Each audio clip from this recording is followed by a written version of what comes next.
the full weight of the reality that's been set on your shoulders kind of come into focus for me today, and I just, I mean, it's awesome that you're still standing. It's awesome that you're still here, and Lord bless us in this endeavor, because the world's kicking our ass and it ain't right. It's the injustices that you've suffered all your life and are coming into focus in right now. It just, I don't know if you mean you're really... just barely getting it today? Where the hell have you been?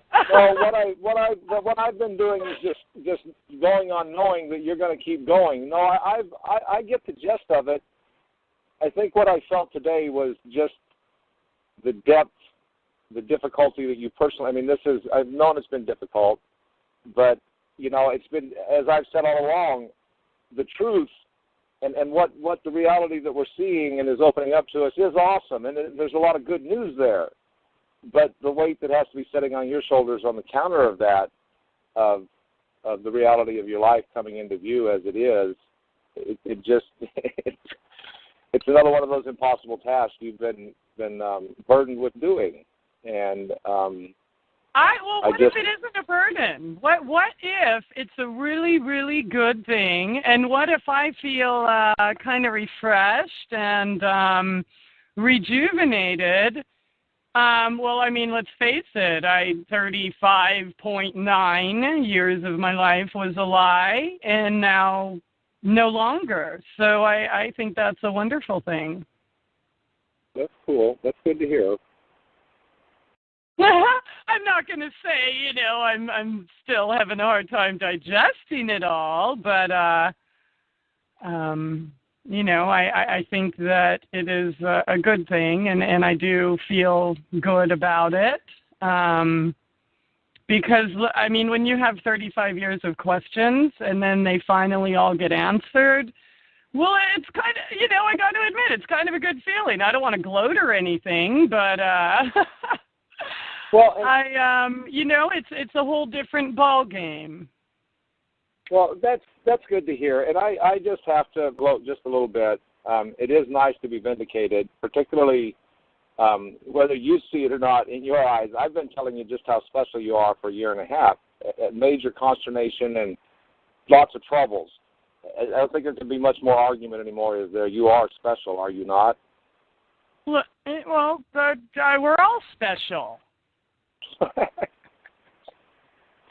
Okay. We're all unique. We're all special. Just maybe some people love me more than they love you, or hate me more than they hate you. But it's all relative, isn't it? Well, how do you deal with people's offenses when you see them on fire and you walk up and beat the fire out, and they turn around and curse you and call you names for hitting them when they were on fire, and all you were trying to do is put out the fire? How do you handle that? Well, I can't say that it doesn't and hasn't hurt me many times, but what do you do? It's just, I guess basically the way I've always looked at things is, hey, I'm just along for the ride. I do believe that everybody has a purpose, and that we can all make choices, and we've all been tempted with evil, and I just think that as long as you choose to do the right thing, that the rest will work itself out.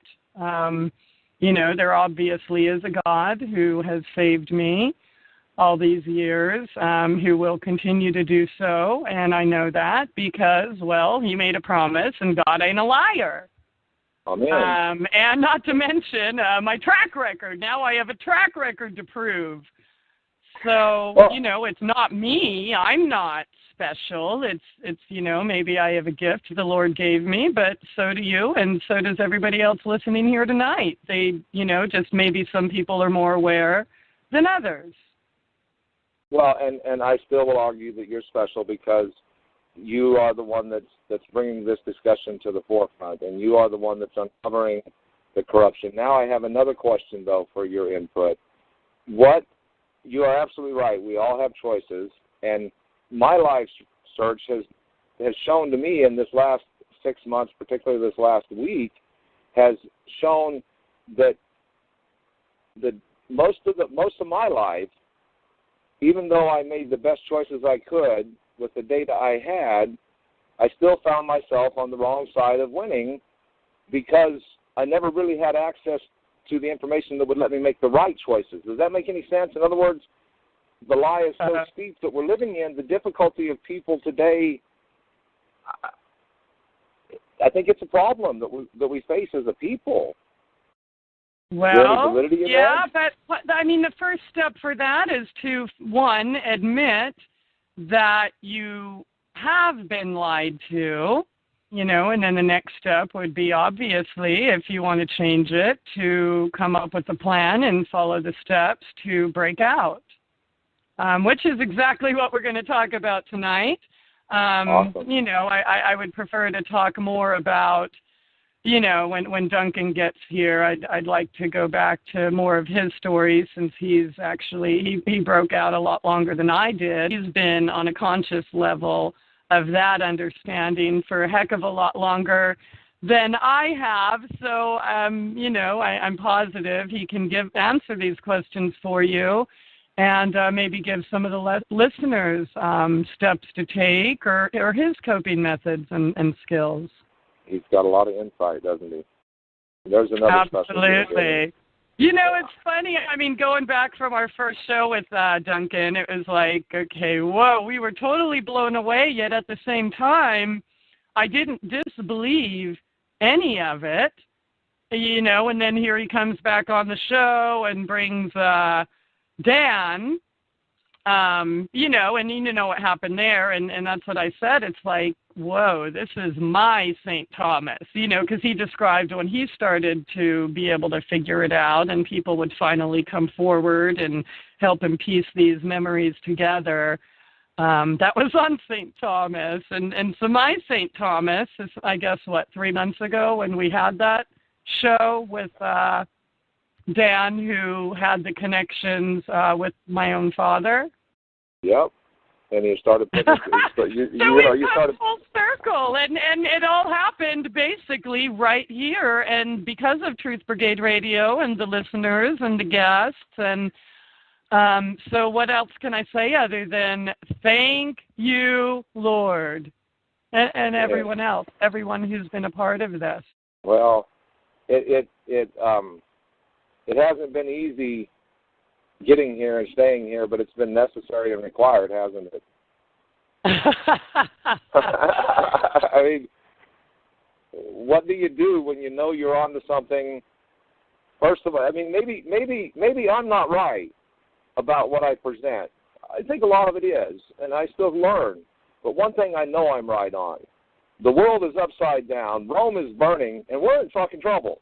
And I apologize to you and everybody if I get a little anxious in trying to get us to a solution. I practice and I live and learn, but we are in trouble, folks. Come on.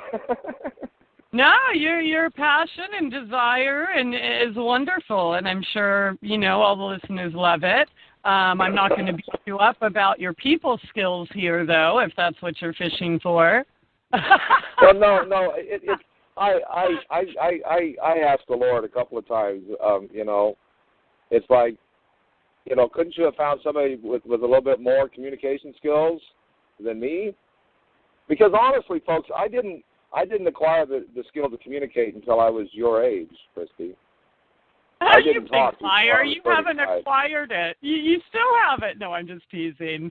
Okay, no, but I mean, even the will to talk. Speaking and communicating are two totally different things. Sorry, don't mean to burst your bubble. What is two different things? Speaking and communicating. Well, yeah, I just am running around like a bull in a china shop, screaming the place is on fire. I'm sorry. That is exactly what I'm doing, and I'm on the edge of panic because of what I can see. I am thankful that I'm a student of life for life and that I can still learn. And good Lord willing, I'll have time and acquire those skills. So, thank God you're here because your communication skills are awesome. So, Maybe that's why TruthBrigade works. There's a balance there or something. I don't know. Well, maybe I can communicate, but I'm having trouble speaking. So it's all relative, and a perfect example is how everybody has their own gift. And I mean, my hopes, my prayers are that everybody listening tonight who also has, you have these gifts as well.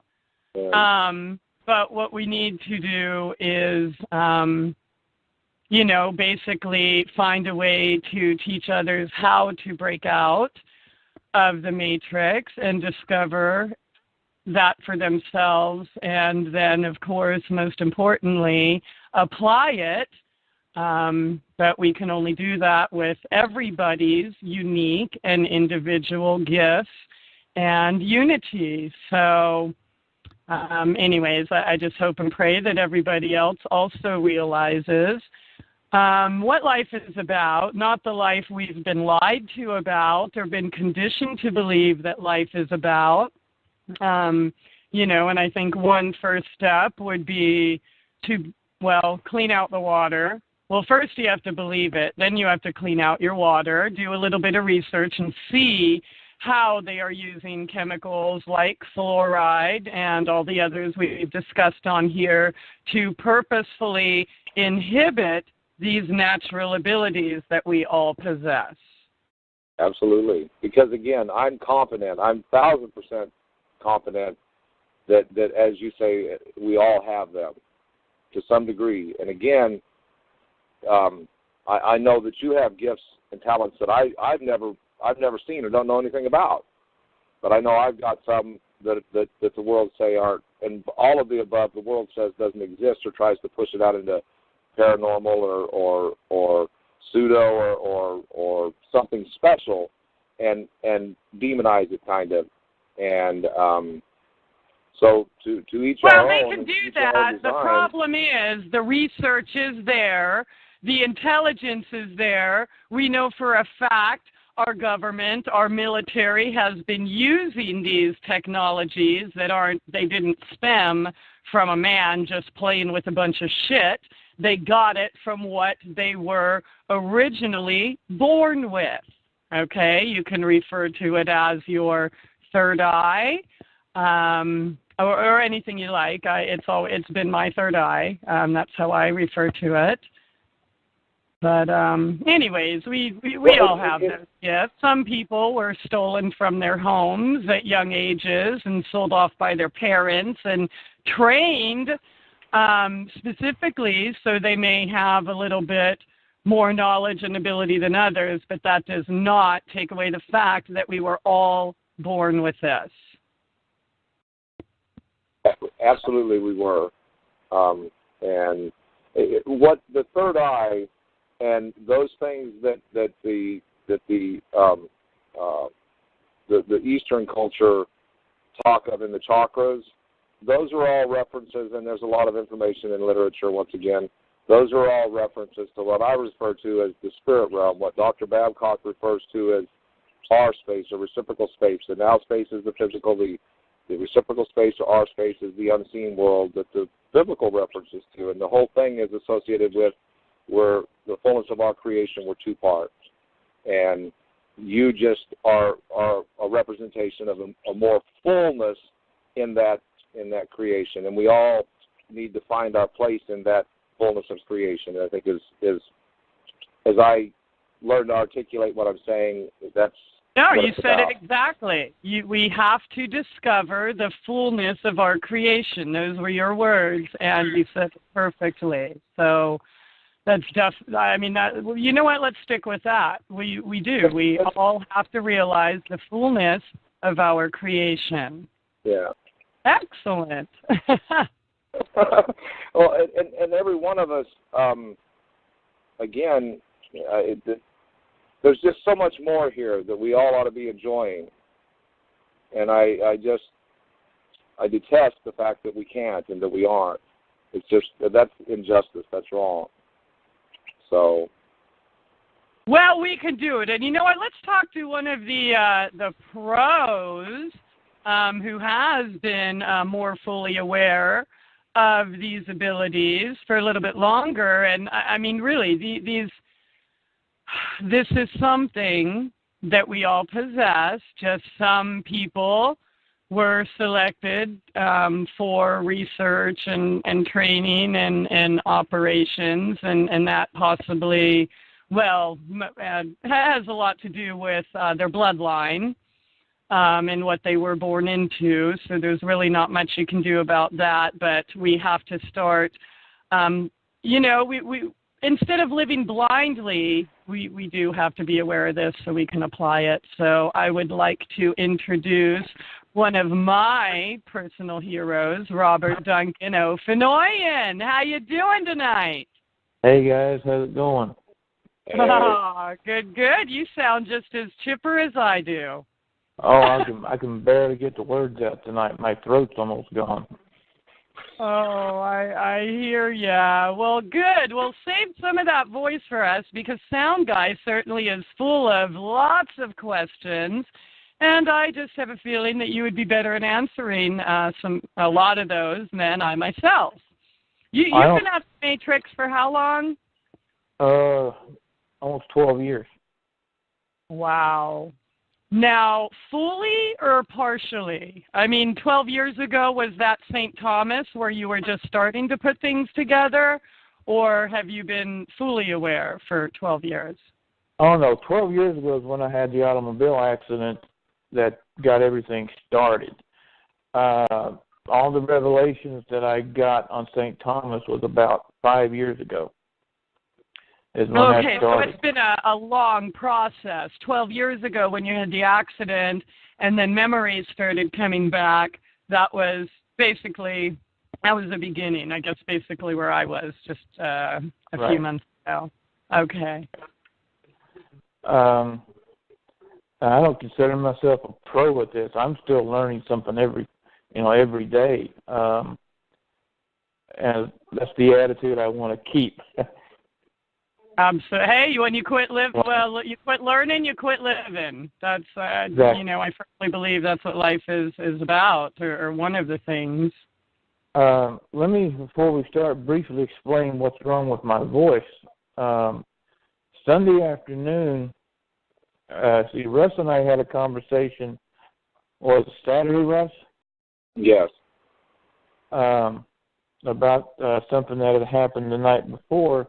Well, Sunday afternoon, about 4:30, I could hear a chopper coming over, and it was extremely low. And this puppy was basically sitting on top of the house. And when the pictures start to shake, I go out to see what the deal is. And as I walked outside, it was just coming over the house. It was a modified Chinook. I actually found this chopper online and have some photographs of it. When I walked outside, the smell was like diesel fumes, like diesel smoke. Oh. And it changed from that to what smelled like ammonia and then like rotten eggs. Wow. Rotten eggs. Yeah, sulfur. Whatever they sprayed with was a chemical combination. And I've been losing my voice a little more every day since then. There's no pain with it. It isn't sore, nothing like that. My voice is going. And there's you're not feeling any other symptoms? None whatsoever. Just your voice is diminishing? Right. Oh, man. They're hitting you hard, aren't they? There's this issue of your hearing diminishing, and now that your voice is diminishing. Well, they're trying very hard, because as you and I discussed Friday night, they tried to activate the implant in my left hand. Right. This is the first time that has ever happened that I remember. I woke up, well, I should say it woke me up. My entire left hand was vibrating to the point where it hurt, and it wasn't like, okay, you lay on your hand, it goes to sleep, anything like that. No, I was up walking around with it, and it was still vibrating. And the only reason that I can come up with for that is that I do have an implant, a chip, in my left hand. And then Sunday I get sprayed by the chopper. So it's another day. It's another day in paradise. You know, it's like, what's next? Well, it's pretty much been nonstop. I don't know. Short of continuing to hand to God in this, they're gonna stop us, because what we're discussing here, just the two of you, Duncan, Christie possess, let alone what I have, what Dr. Babcock has, what two other friends of mine have. Just in those 7 people, we can create a new data set of truth that once the world sees it, there isn't any room for all this bullshit. So, I mean, it's just another sign we got them up against the wall, and they're hitting us all in some capacity or another. Oh, that's exactly right. Whereas right now, my guess and my instincts are telling me that these people they're going to need new diapers very soon. But no matter, what they're doing to me or what they're doing to Chris, I think right now at the moment they're trying to kill Dan. I have no doubts about that at all. I had a conversation with him a few days ago, and this poor guy is really messed up right now. That's not good news. No, and they're doing it all with electromagnets, radio waves, where my left hand was vibrating. He was telling me his entire body is vibrating. Wow. So, and he's sleep deprived, just very despondent, very depressed. So they're really working on him. Anyone that was involved in any of these projects that come out and start to talk about them and start to tell people, hey, this is the crap that happened to me. This is what they did to us. This is what I was used for. This is some of the nasty things I did for the government, supposedly for the good guys. They're going to hit you with everything they've got. And that's just something, we just have to deal with. I still say you're a part of the You Can't Touch This club, and all they can do is increase your workload or escalate levels of driving you into fear. So, well, fear isn't a factor. They want some, they can come get some. I just don't care. I'm past the point of caring. I went past the point of caring when they bombed my daughter's home. And they did pay a very heavy price for that little incident. So we made no bones about it that you want war, you've got war. And that's what's going on with us right now. It's thank goodness there's a balance on the other side of it, and it doesn't bode as good news, but that they have done what they've done in their efforts to stop us, just as a further affirmation of how close we are on them. And so, at any rate, exactly right. If we humans are supposed to have anything to do with our righting this world, well, there's a bunch of us standing up right now and right here at TruthBrigadeRadio.com saying we're ready to move, but the world we're against controls all the resources. So, because all we're lacking right now is resources. But at any rate. Well, the resources are coming. They're increasing. Resources increase as our knowledge base increases. And each time one of us comes forward and tells their story, it increases our knowledge. It fills in the blanks. It answers our own questions. And as that knowledge base increases, we can make better informed decisions on the next step, the step after and the step after. And that is the one thing that, in my mind, terrifies the people in charge more than anything, not any one individual. When I did my first honest-to-God radio interview 9 years ago, And, you know, when you have one person coming out saying, this is what happened, this happened to me, they did this to me, et cetera, most of what you get is, God, what a loon. You know, where did this guy escape from? You know, I'm sure the people with the white jackets are looking for him, okay? But then you have 2, then you have 3, then you have 4.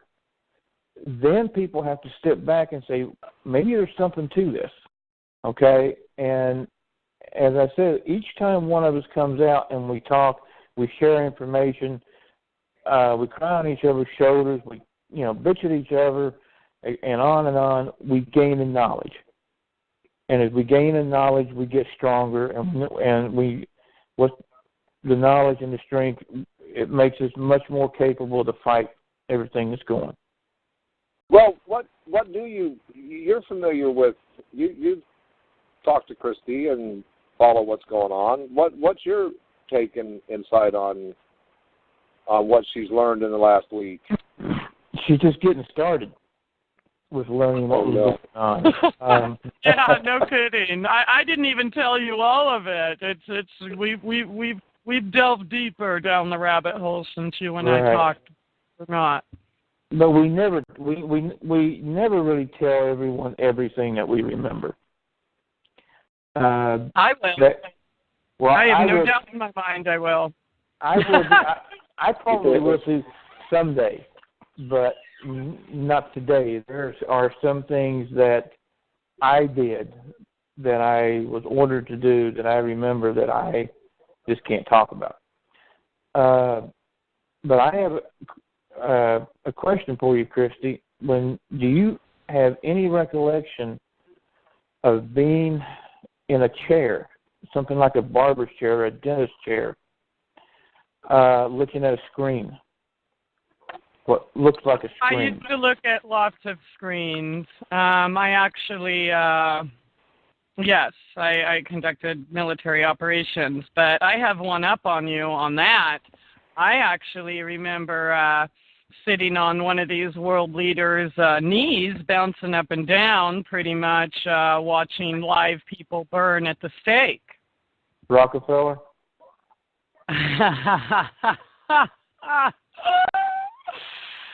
You hit the nail on the head. I mean, there were more people there, but yes, that was the knee I was specifically referring to.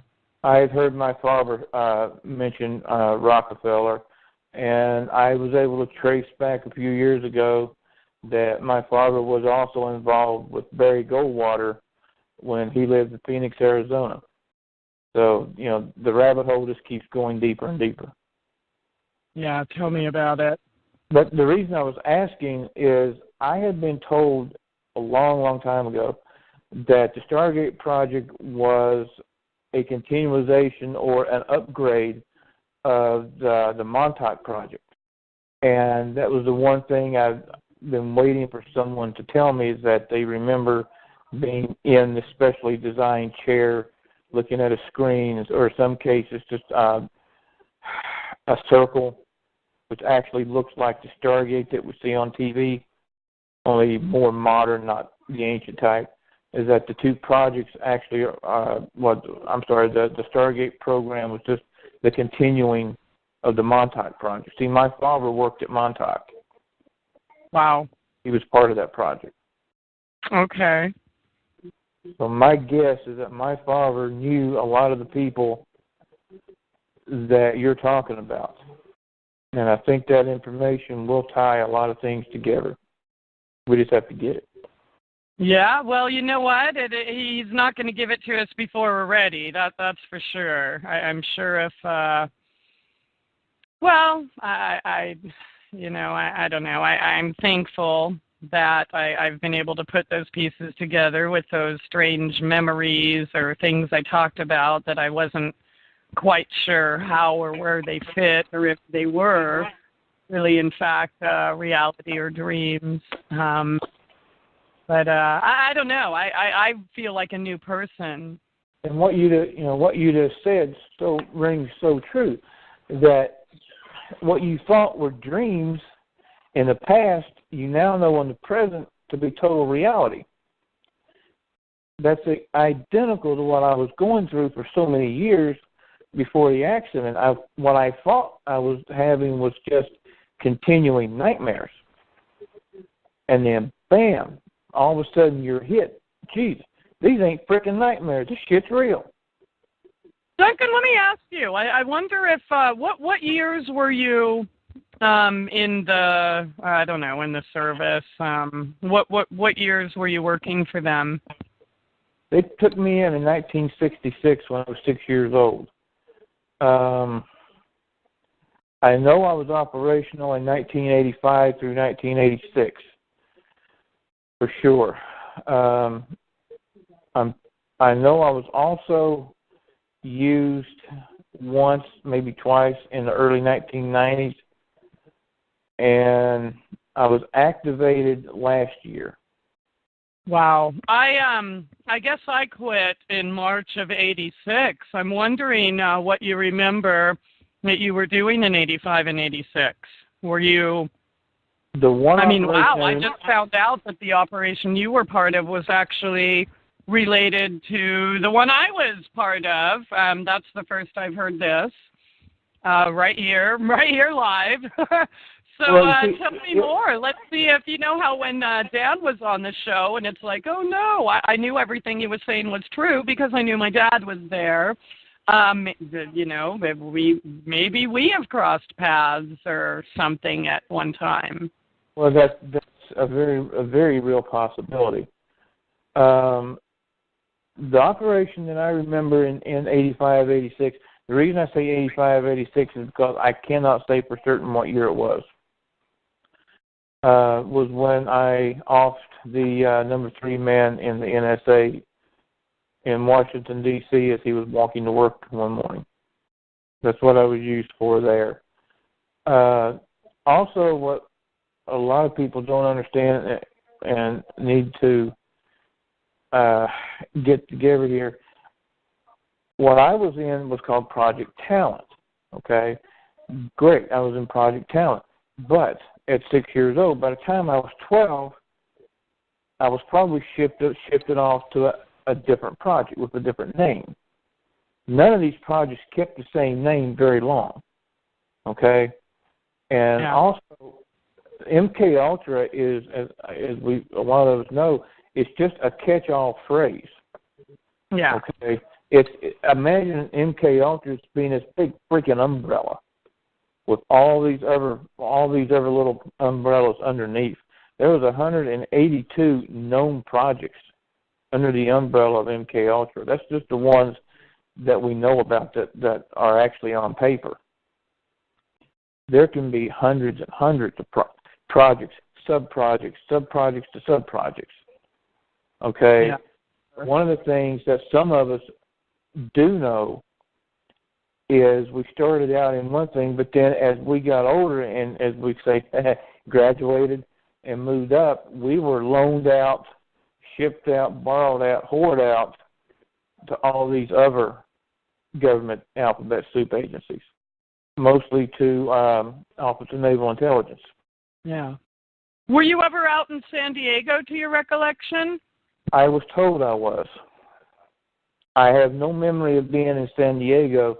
I have several memories of being at Norfolk Station in Norfolk, Virginia, on that naval base. But as far as San Diego, it seems right. It feels right. But I don't have any concrete recollections. You know, some of the questions Sound Guy was asking me earlier is like, Christie, how do you deal with it? But you have been aware of a lot of these things longer than I have, so I wanted to ask you that question. How do you deal with knowing all this now? Some days I don't. Just to be honest, some days I don't. I usually deal with it by letting the anger come up and then going to the gym and taking the anger out in the gym. And I'll push every day till I'm too exhausted to do anything about it. That's my way. The other thing I do is plug in some music and just sit and calm down. I have recently started getting back into meditation again. I haven't done that in years. I don't know.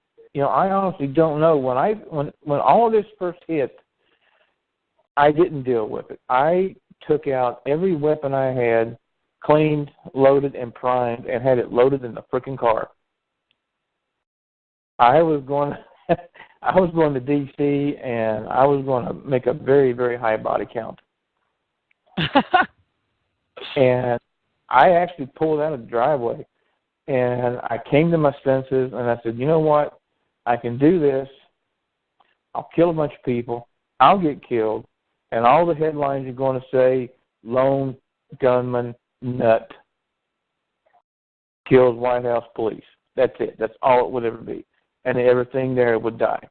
And the people who did this to me and my friends and I'll say family members, we'll get into that a little bit later, that they did this to will never be, it'll never change. It'll stay the same. So I decided to shift gears and change directions. I guess I punched into TomTom or something and decided to fight the battle another way. But, really to answer your question, there are some days I don't. There are some nights I wake up in the middle of the night and in cold sweats, shaking with the nightmares and the memories, and all I can do is just, pace the floor. Now, let me ask you, you never knowingly enlisted in the military, is that right? No, ma'am, I did not. Now, did you ever receive vindication or go after the military and get a hold of your records? I tried. And what happened? The best I ever got was at Kirtland Air Base. It came in a roundabout way. Actually, I was just waiting for the right opportune time. David Corso and I, who I served with, he was there for some minor surgery. And he knows a lot of people there.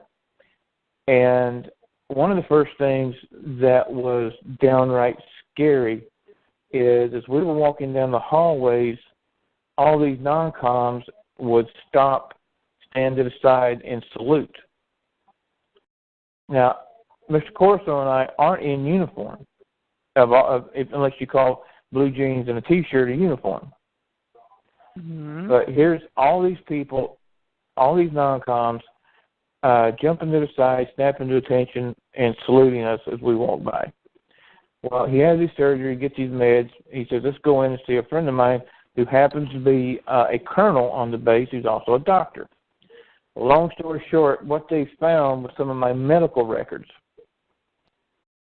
So here's a military doctor that found my medical records, but no service record. And basically what the medical records say was basically on 2 different assignments, once when I was shot in the right shoulder and once when I was stabbed in the leg. And, of course, he wasn't allowed to give them to us because we didn't have the right forms and paperwork and all this and that. So unlike the x-rays that I have of the implant in my hand and whatnot, I couldn't steal these records because I stole the other ones. So you were able to receive documents stating that you were at least part of something for a certain period. Yes, exactly right. I got a chance to look at them. He would not let me hold them. What he did is he turned them around, held them up for a few seconds, let me see them. And then he put them back in the folder and walked back into his office. And he said you can't have them, or what? Exactly right. So have you ever been compensated for your services? Hell no. Did you say, well, hey, looks like you owe me a little money here? Oh, absolutely. I did. I said, I'd like some back pay. And what was their reaction? His reaction was it would be a damn good sum. Or a good chunk of change. And then what? That's it. We left.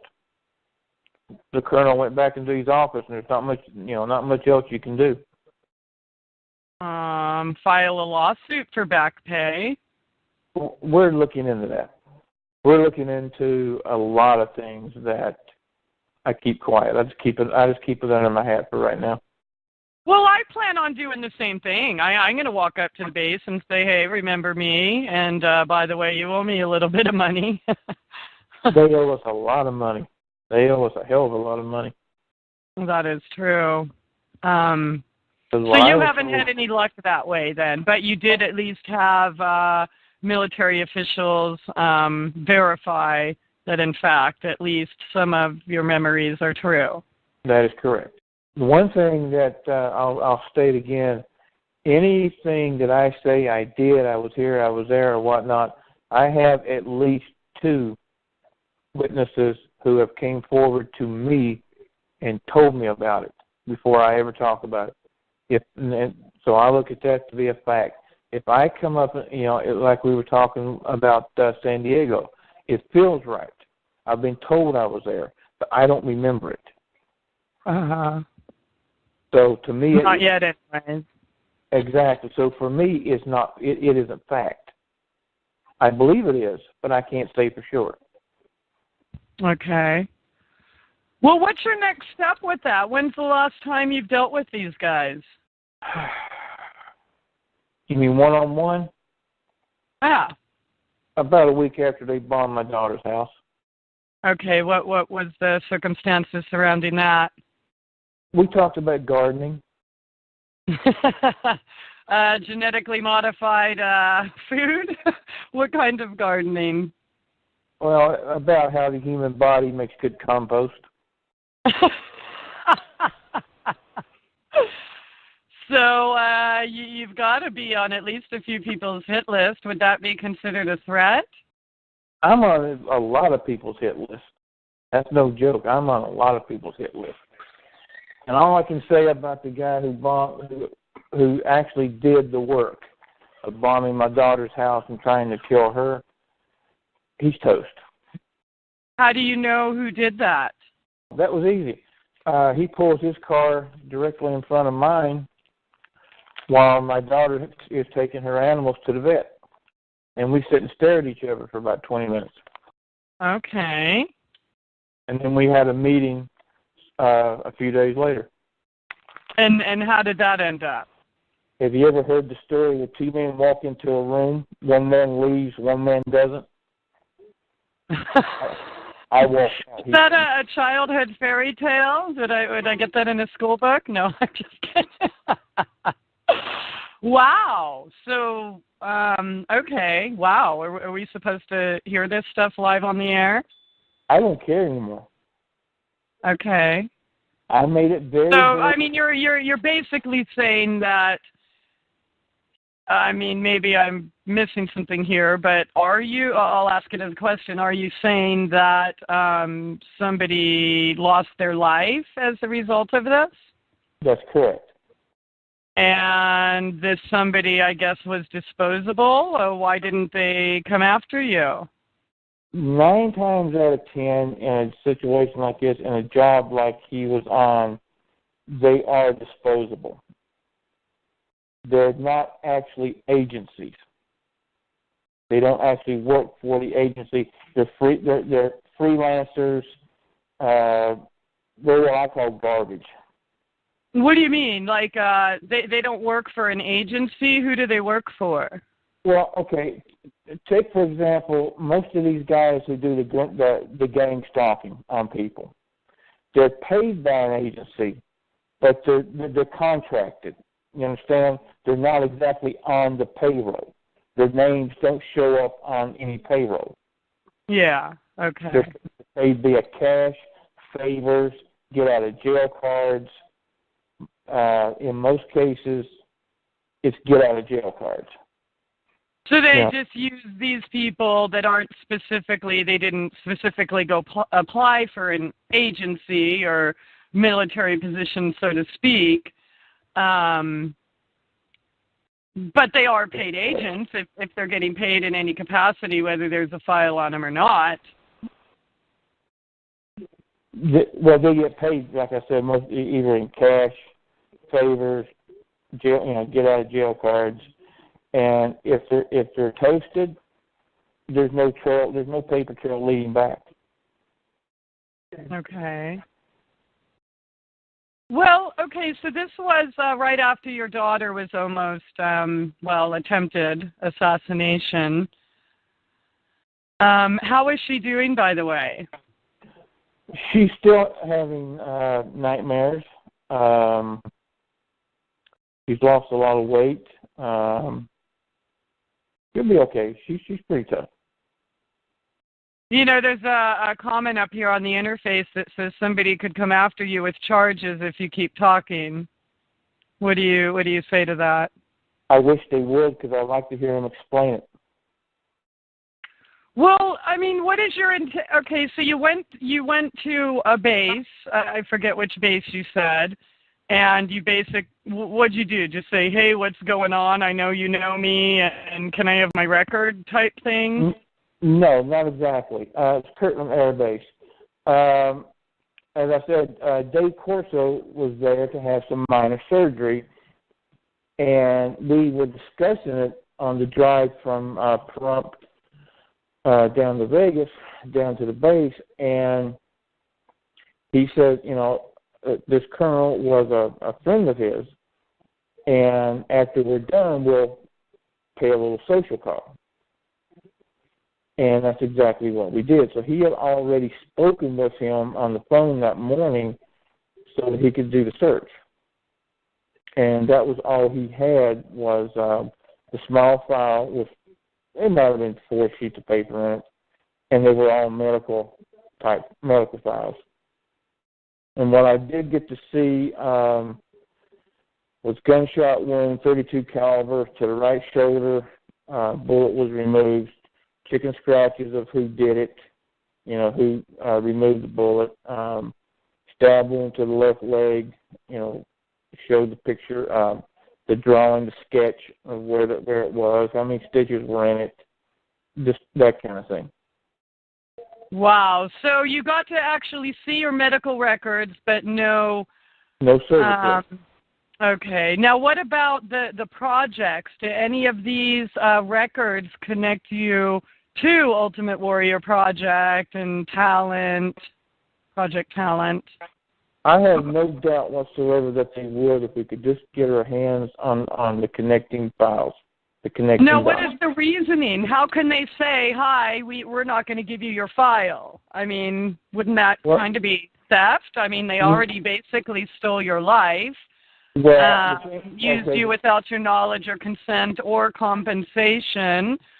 They're holding on to your records. I mean, they're yours. Right, but this isn't... We have laws against theft, don't we? Yeah, but keep in mind, this isn't a civilian hospital we're talking about. It's a military reservation. And so are they above the law? Essentially, Apparently. yes. They certainly think they are, that's for sure. Well, and most of the time they are. It says here on the interface in the text chat, somebody says you need orders for a file release. So who would give correct. these orders? The commandant of the base. And have you met with this person yet? With the base commander? No. Is that something you plan on attempting? That's something I plan on attempting, but I plan on attempting not so much medical records. I don't care about the medical records. I want the service records. Well, the medical records would also help as well, because then you would have an exact date or location as to when you were chipped, what type of chips were implanted. I mean, I know you're chipped and you have the x-rays, but they can still play dumb and, I don't know anything about it. I didn't do it. So the medical records essentially would show that, right? Which is, I guess, I'm assuming why they don't want to give them to you. Right. No, you're absolutely right about that. I would like to see them, yes, but the service record is more important to me than the medical records. The only medical record I would like to see is the lower spine surgery that was done on my lower spine. What kind of surgery did you have on your lower spine? I do not know. I have no recollection of the surgery being done, but the scar is there. Okay. Do you have any memories about that or approximate time frame? None whatsoever. Could you be chipped in your lower back? Have you had that checked out? Because I am. One of my chips is in my spine. I absolutely probably am, but no, I don't have any pictures of it or anything to show. What you and I need and everyone else is a total overall body MRI scan. Yeah, but they'll just keep that too. I can't get copies of any of my MRIs. I mean, as of yet. I've had all that done.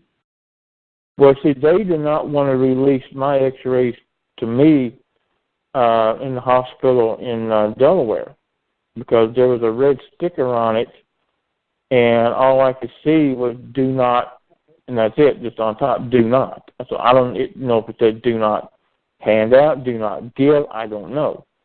And the nurse turned kind of greenish, and she says, I have to go talk to someone about this. And she puts them back in, and she makes the mistake of walking away. Well, when she walks away, I just went behind the counter, pulled them out, made sure they were mine, and left. So I don't know what she did when she came back. Are your chips still working, or have they been disabled? Obviously, the one on the left hand's still working. That was proven Friday night. All right, Duncan. Well, we're going to have to talk off the air, and we're going to deactivate those for you. We can do that. The cranial chip was the one that gave the feedback or the blowback to the MRI machine a decade ago, which got all this started. So that has to be fried. The one in your head has to be fried. Right. I used to think that it was probably burned out. But, recent events over the past year and a half to 2 years, I honestly am not going to say it is or it isn't. Okay. Well, we'll find out for you. I promise you that. Here's a question on the interface. Were you ever officially released from service, or was it one of those, did you pull a Christie and say, fuck you, bastards, and just take off? I essentially just took off.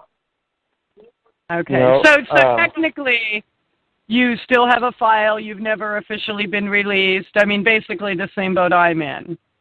Correct. Now, I was told about a year and a half ago by someone who works with the CIA that I still have a very active CIA file. Have you tried going to the CIA or filing a Freedom of Information there? I have. And what do they do, or what do they tell you? They tell me absolutely nothing. Interesting. Wow. So did you just walk into the CIA headquarters? How did you do that? No, I did it through the Freedom of Information Act. A friend of mine and I, a few years ago, who was in the project with me, he was older. He was one of the adults in charge of the kids. I hated the guy, but I respected him enough still to work with him to a point. We filed several FOIA forms, and once we did get 40 pages back, you could read maybe 5 words on 40 pages. Wow. So you have a file, and you actually have the 40 pages in your hand, but everything's blacked out. Pretty much. Nice. Gosh, they are so helpful, aren't they? Sweet little frickin' bastards. So, doing an FOIA form is kind of like throwing money into a fire pit to keep warm. It just goes up in smoke. Okay. Wow. So, but you do have something, though. Maybe it's not everything you're looking for, but you do have something. Right. Okay, in addition to the people that you worked with and other people on base that also verified. So, wow, looks like they have something to hide, huh? Oh, they have quite a bit to hide. Well, here's one comment. It says, who needs the Hollywood big screen shows? All the action's here. There was a question, though. I'm trying to, here it is, where I want us to ask you about the underground facility in eastern Kentucky that you talked about in a video. Yeah, there is. One that I know of for sure. It's in an area, let me close my eyes a minute and try to get the geography down. You go, the easiest way to describe it, if someone's asking that, then they probably have an idea of where it's at. You go up Milo Road, and you go up into the mountains. You can actually cross over into Lawrence County. You can, from Martin County into Lawrence County. You can go in 2 counties via crossing this mountain. It was an abandoned strip mine at first. And what had happened is that when I was in my early teens up in there, I'm walking out in there and I'm feeling all this vibration. You know, so I get down, put my ear to the ground and all that, and I can actually hear and feel equipment running underneath the ground. And I can say this with certainty because for several years, I ran up there every day. That was my running trail. I was up there 6-7 days a week. And I would see Jeeps, other land vehicles driving through, and they would go through a certain area around a little bend and disappear. So I would climb down in there, look around, see the tracks would disappear. There were helicopters in that area constantly, you know, all the way down from the little small 2-seaters up to the big 4 to 6 passenger Jet Rangers up in there. So is that where you're from, Kentucky? Did you grow up there? I was born in Kentucky. I grew up there in my later years. I spent approximately 5 years on the island of St. Thomas. I'm sorry, you spent how long? Approximately 5 years. The first 5 years of your life, or where did you grow up? Actually, I don't remember what age I was when I got there.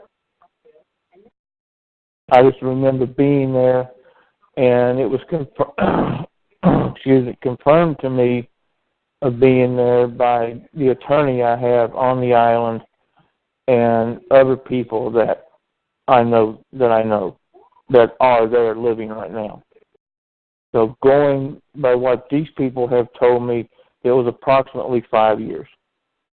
Now, how many of these people that have been able to verify your story from other means, how many of these people are willing to talk? Several. I would say several. Oh, okay. So they're not all chicken shits like my family and not other... all of them. Well, of course, I have no family members that are willing to say shit. Like, as a matter of fact, I haven't spoken to anyone in my family nearly 18 years. So these other people that are still in the military or that were part of projects with you, they will actually speak out loud, show their face, sign affidavits, or do whatever it's necessary to bring this out in the open? I hope so. I really think some will, yes. And are some of them still active duty? Yeah. Yes, some of them are. Awesome. Well, I'd like to also get in touch with them and see if they can help refer me to an honest person in the military. Well, you know, I'm having a hard time finding one so far. Well, our situation is like so many other situations where people say, I don't want to get involved for X, Y, Z reason, okay? Mainly because they don't want to be the first person involved. But after they see more people get involved, it's human nature. Well, I want to be on the bandwagon now. Okay? Well, that's fine, guys. Come on, jump on our bandwagon. Now, tell us about your abilities or talents and things that you are aware of or have used or that you're still capable of? Oh, one of the things that I suppose the easiest one to explain, you guys touched on it at the beginning, is the third eye type thing. If something is going on around me that is a danger to me or someone who is with me, it's like the third eye expands and you're seeing beyond your vision point. Does that make sense? Well, of course. Okay. Well, I knew it would to you. I'm just asking rhetorically. The one thing I've always had that still stays there is if I shake hands with someone, I get a visual imprint of what is in their mind right at that time. Okay. It's not like, I'm going to shake your hand, I'm going to give you your whole freaking life's history. It's not like the Amazing Question or anything like that. No, it doesn't work that way anyway. You and I both know that. But if I shake hands with someone, I get an instant physical picture of what's in their mind right there, right at that time. I'm watching the board. I'm waiting for it to come up because I know it's going to come up. What's that? The going through the wall thing. And when was the last time you walked through a wall? Only once. Only once. Only once that you remember. Well, okay. I concede that. Only once that I remember. Let me put this. I don't want to do it again. That was the only thing that I can actually say. If I sit and think about it, it scares me a little bit. I don't know how that got out. I never told anyone. Okay, and the next thing I know, I'm seeing it on the internet that, I could walk through walls. I'm like, what the hell? I never told anyone this. How did they get this information? Well, of course, we know. I'm just being facetious about it. What happened is there was a situation that I was sound asleep, and I was snapped awake at what I perceived to be a life and death situation. All I can tell you is what I remember. I'm lying on my left side. I raised up on my elbow, looked forward, and the next thing I know, I'm at the front door. The person I was with was in the kitchen, awake. They had taken off running to the front door. And they said I cut them off in the middle of the living room, coming through the wall in the couch. Wow. Were you conscious of this? All I felt was, as I raised up, I saw what I perceived to be a life and death situation, and I just went. And the next thing I know, I'm at the front door. And when I see that there is no life or death situation at all, when I turn around, the other person is standing there, and the first words out of her mouth is, how the hell did you do that? Okay? And then we did house checks, perimeter checks, security checks. Once that was done, sat down over coffee and tried to discuss it. Now, to my knowledge, that's the only time it's happened that I remember. Okay. Why don't you tell us some of the things you used to do while you were in the military, or say Vietnam or other locations? One of the things. Let me preface with this. This is mainly for you and Russ. I've been in a lot of conversations with some other people, some who were there that day. We believe now that it was more than one time, that the situation that happened in Cambodia it seems to be the one that everyone, all the other ex-military people, etc., are the ones that talk about. But we believe that what we did in Cambodia that day, we did more than once. Dan said it best when the lieutenant colonel made the statement that he was told they were flying in a secret weapon, that it's so big that they have to fly it in pieces. Well, 12 kids were the pieces of the secret weapon. And as crazy as this sounds, this is the one thing that I'll put my hand on a Bible anywhere and swear to, that we got out of this chopper, formed a semicircle, looked like a wide horseshoe. We all held hands, we raised our hands, and there was a blinding white flash that came out of us forward. And all the enemy combatants, the Cambodians, the Khmer Rouge, etc., anyone else involved dropped dead. The body count has been, I've been told anywhere from a couple of hundred to a couple of thousand. So on that, I don't know. But once we did our job, we all turned in unison, got back on the helicopter, and were flown off. Us 12 kids were the secret weapon that the military was telling the commanders on the ground that was coming in. Now, gosh, you said that you believe that you were used for something else just last year. Is that correct? I don't know if I was used. I know I was activated. I only remember bits and pieces of what happened that night. Can you share that with us? Yeah. I was at a meeting with some friends of mine in downtown Lexington, and as I was leaving the place, I went out the back door. It was just easier to go out the back door, cross the street, bam, parking lot for my car. Well, I never answer my phone without seeing who it is. Usually I don't answer it at all. I take the message and call back, because that was one of the ways that all of us were usually activated, was via telephone. Well, I guess the only thing I can say is I dropped my guard.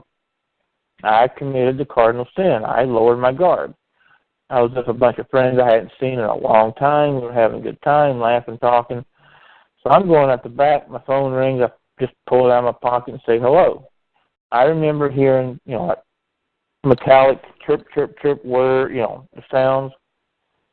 Next freaking thing I know, it's about 4 or 5 hours later, and I'm 15 miles or more outside of town on foot, and I don't have a clue how I got there.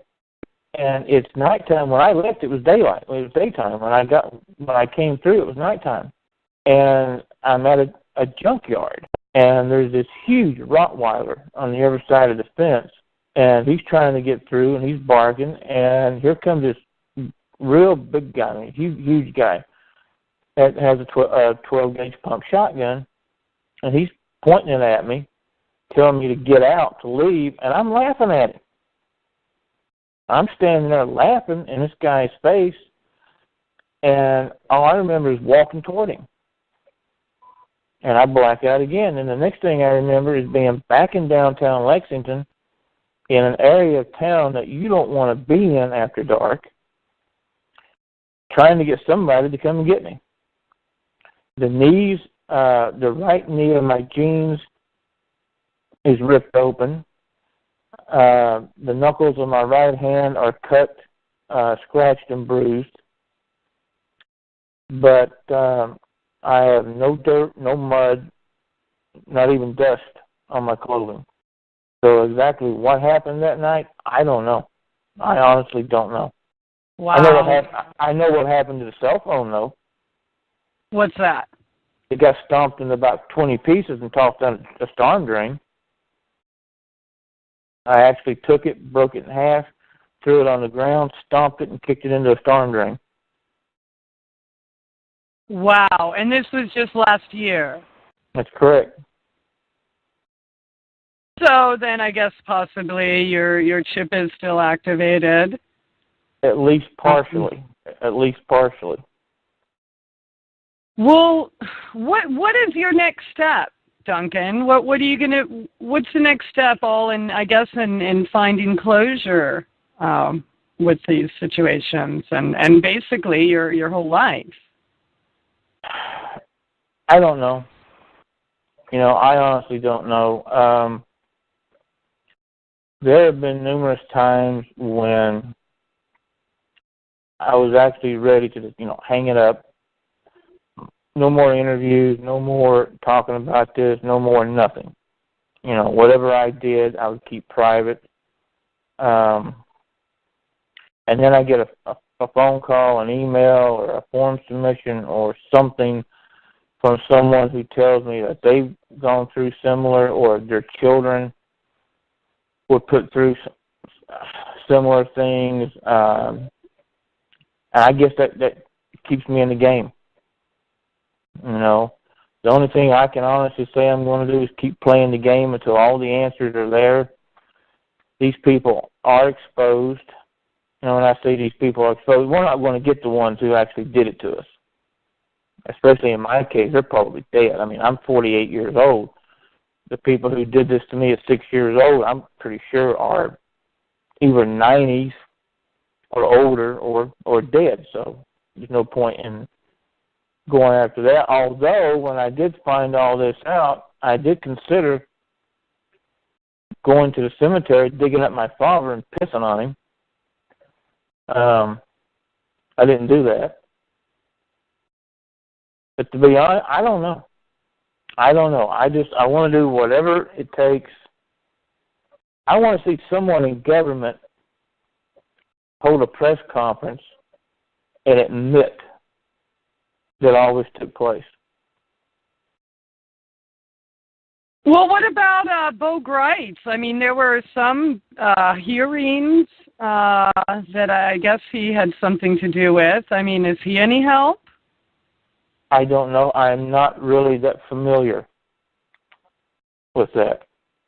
Okay. And no, I'm answering somebody on the interface. No, it won't happen. In my mind, the only kind of government hearing that would be beneficial at all would be a full Senate hearing. No subcommittees, no sub of a sub. Where you're sitting there with one congressman or two senators or something. No, absolutely not. It would take an absolute full Senate or full congressional hearing. Have you contacted any congressmen or senators or anyone to request just that? Every damn one of them. I don't even get the form letter back. I know the feeling. Yeah, I've even contacted the president, the vice president, secretary of state, on and on and on and on and on. And I don't even get the little stupid form letter back that says "Thank you for writing." I don't even get that. May I ask why not these 3 chips removed and studied? Yeah, I'll tell you why. Number one, nobody's going to go into my cranium and pull anything out.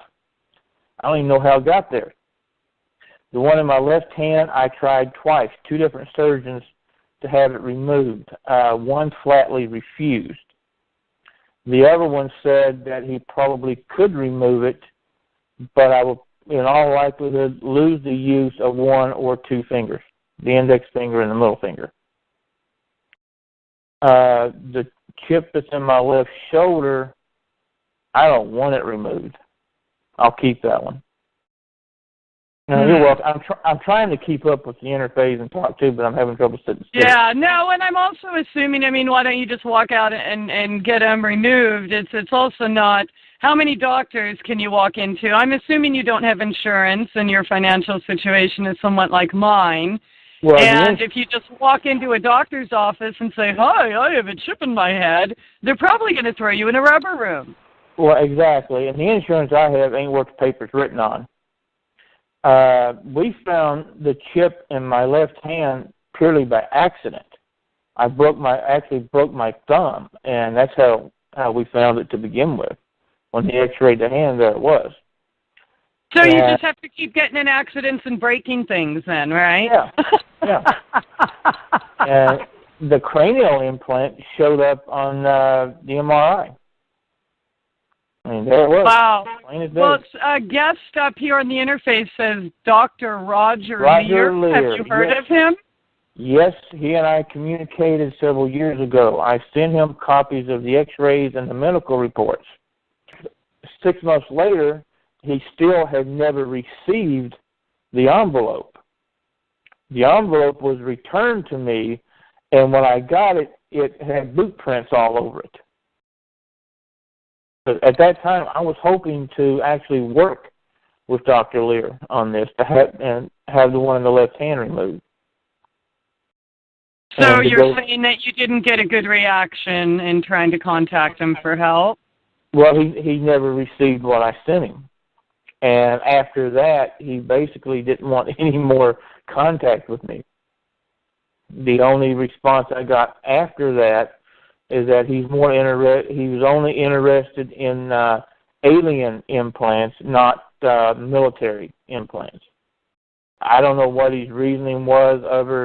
What goes through my mind is he was told have no further communication. Well, and or that he's a part of the military complex and he's not going to do anything to trip up the military complex. Right. But at the time, anybody who's chipping humans that isn't in the military complex, they want to know about so that they can take control of them. I've really developed. I don't know. I don't know the word to describe it. But some have said a pessimistic view, a cynic's view of a lot of things that I used to love and trust. And I'm not even going to apologize for it. I've got years of data to support the cynic view. I don't know. I'm just so glad you're not giving up, because I'm convinced that as we continue to explore this and get back the memories and the information that's these people are so afraid of, that we will help humanity, and we'll definitely help the individuals who are suffering. But in all your years, are you at the same place we are in what to do next in getting this out in the mainstream, or getting the support we need to keep this alive? Or do you have some ideas that you can talk about? What do we do next? Where are the people at that should be concerned and could add some resources to this fight? Oh, that's the $64,000 question, man. We need someone that can back us. Absolutely. We need someone who, we discussed this. We need someone with some finances who believes in it and believes basically the same way that we do. This was an atrocity. It's continuing. It needs to stop. We're not going to get a politician, period. I don't deal with politicians very well anyway. We need more of us to come forward. I know Christie and I and Dan and some of the others that I'm in contact with, we're not the only ones. And the louder the voice, the more people want to listen. But as far as the mainstream media, geez, I don't know anyone in the mainstream media that, quite frankly, would give a damn about any of this, that don't have George Bush's nose plastered in their butt. These people have to have the same will to survive we do, don't they, Duncan? I mean, somewhere? I would think so. I would definitely think so. So you're saying that any effort to go after Freedom of Information Acts to collect any more information or proof is a futile act, you're only going to get back reams of paper with maybe 7 words on it that everything else is blacked out? Yeah, I don't think we would ever get anything through the Freedom of Information Act. But on the flip side of that, We did have, several months ago, the release of the CIA Family Jewels papers. And I don't know how many people are familiar, but on it was 700 and some page file. On page 400 and something was one sheet, one page, where the CIA actually admitted taking children in the 1950s through part of the 1960s and using electroshock therapy, trauma-based torture, drugs, etc., to create alternate personalities, Manchurian candidates, assassins, etc., etc. They admitted doing that.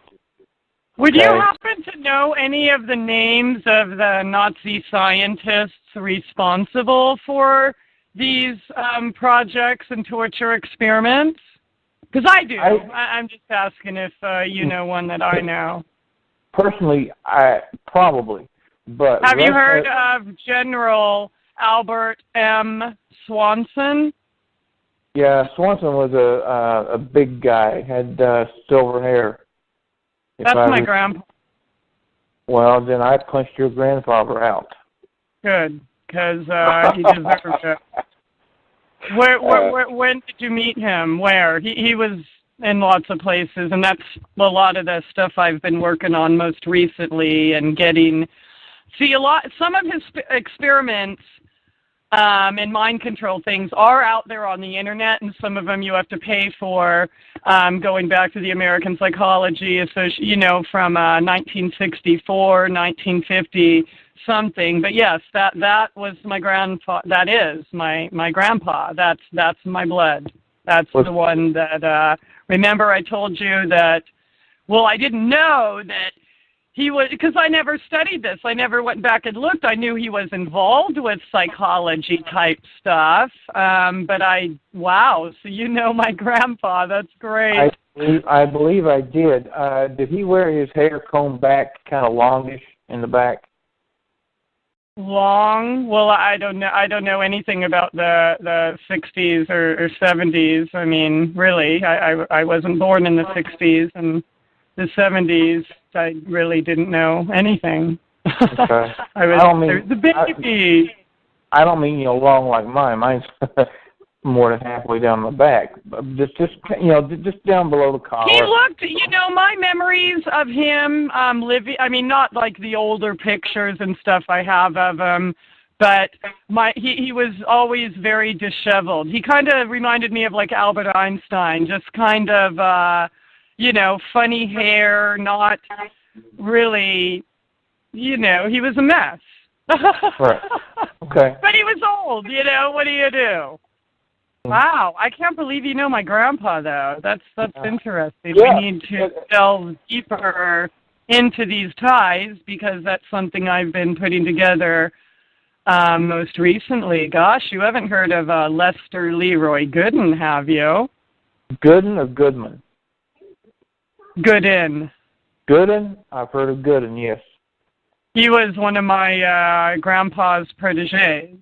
Oh, by the way, he's married to my mother, the one that broke her back when she asked him why he was surveilling me and what's going on here. You know more than you should know about my daughter. Mm-hmm. Yeah, that's my stepdad.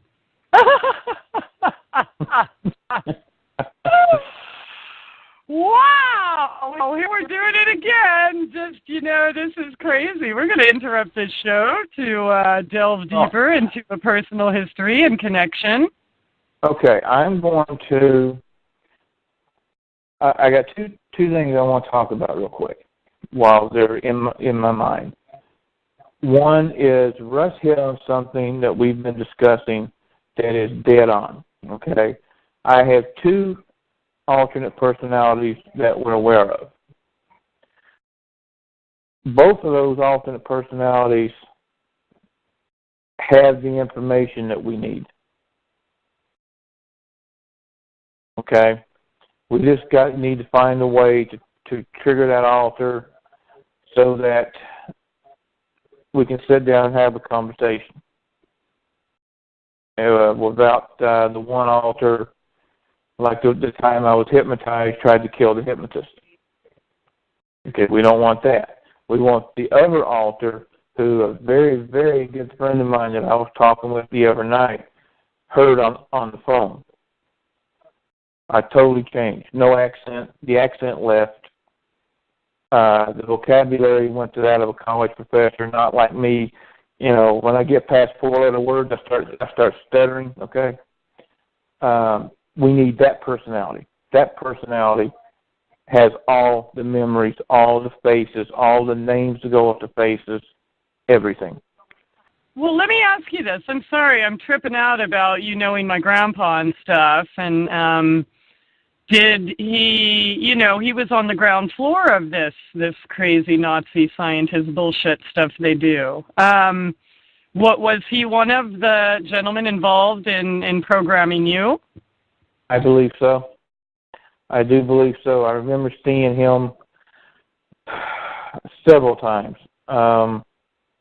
I know he moved around a ton. My mother was in like 13 different elementary schools. I have links to him in many different states, you know, which confirm what I was told and what I remember as a child, including he was actually part of Operation Paperclip.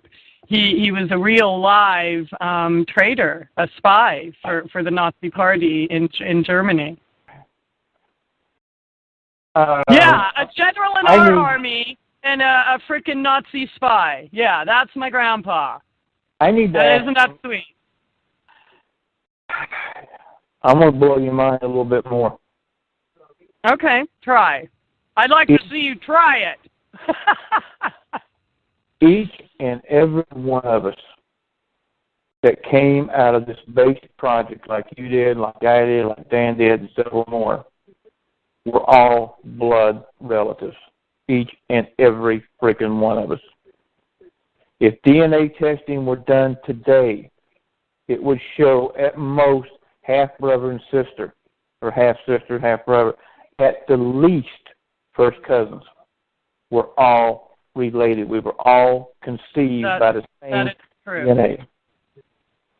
That is absolutely true, as I found out. We are part of a certain bloodline. Yes, well, I am aware of that. I need to interrupt something here. Let me put another block on this wall real quick, and I'll shut up and listen because this is fascinating. But in the research that Christie shared with me over the last couple of days, something else came up. Some of the most awesome sci-fi writers that have influenced the world we live in today in our thoughts are also tied into what we're talking about here, okay? So yeah, what are all those names? I tried to talk to someone about that today, and I couldn't remember the fancy names. I saved all the links, but who are those famous people that were writing about my grandpa? From L. Ron Hubbard right on through. Isaac Asimov. Cameron. Heinlein is another one I remember. Who else? Heinlein, Isaacson, and Osmoff. I remember. And then the other one that Duncan said was them too. So, or you just said, there were 4 names we just said, and Osmoff, there it is. Yeah, my grandpa, and anybody out there that, send me an email, truthbrigade@gmail.com. I will send you the email with all the links and the proof that, yes, that is my grandpa. And yes, you can find him referenced in their articles, their books, their reports, even the science fiction. I have the links, and some of them. If anyone out there wants to pay for the outdated journals, please let me know, because I don't have the money, and I'd love to have the money to purchase the rest of the journals and reports from the American Psychiatric Association and other ones that are on there on some Army site.